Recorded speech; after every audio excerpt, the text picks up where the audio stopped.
Hello and welcome again, James.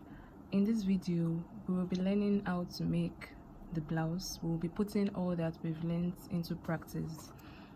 To start, we are going to take our measurements, and this is the measurements needed: the blouse length, the bust circumference, the shoulder or the back, the neck width, and the round sleeve.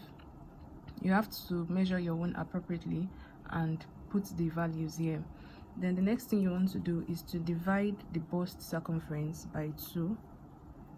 You divide it by 2, and mine is 17. So these are the measurements I'll be working with.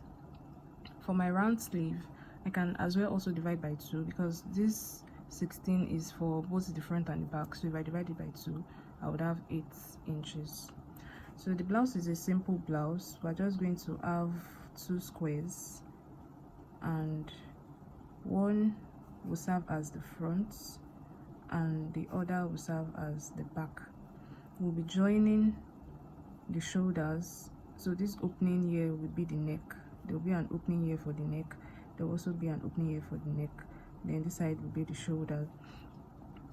And we already said our neck width is 8, so this place will be 8 inches, this place to 8 inches, which will give us 16 if we should add both together. For the back or the shoulder, it is 15 inches all round, like this, 15 inches. So that means when we minus 8 from 15, we would have 7 inches left. We are going to divide that 7 inches by 2, which will serve as the shoulder measurement. So that means we'll be having 3.5 here and 3.5 inches here. So when you add this, it's going to give us 15 in total. 3.5, 3.5. So when we join the front and the back, then we'll be adding the sleeve. The sleeve is a simple sleeve, it is ruffles. When we join the front and the back together, then we'll add a ruffle sleeve. So this is just the walkthrough of the design of the blouse that we are making. One thing I also want us to note here is that our blouse length is longer than our bust circumference after dividing by 2. We will be working with the blouse length since it is longer than this bust circumference. So since this is a granny square, here we are going to have 20 inches, and here too is going to be 20 inches. That means there will be excess. By the time we get started, you will understand what I'm saying. It is a granny square, so it is equal. Here will be 20, the height, and here will also be 20. So that means since we have excess of 5, by the time we divide that 5 by 2, we have 2.5. So we'll be adding 2.5 to our shoulders.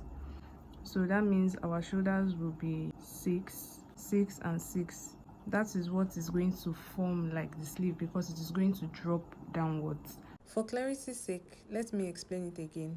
Normally, a square is supposed to have equal sides. That means if we are using 20 inches at the blouse length, we are supposed to also have 20 inches as the width. But in this video, the bust circumference measurement that we are using is 17 inches and the back measurement is 15 inches. That means we would have excess of 3 inches at the bust when we calculate 20 minus 17, and for the shoulder or the back, we would have excess of 5 inches when we calculate 20 minus 15 inches. This is actually okay because that excess will drop down like a mini sleeve before we now work the ruffles. In this picture on the screen, if you look at the shoulder part very well, you will see that it is well covered before the ruffles was attached to it.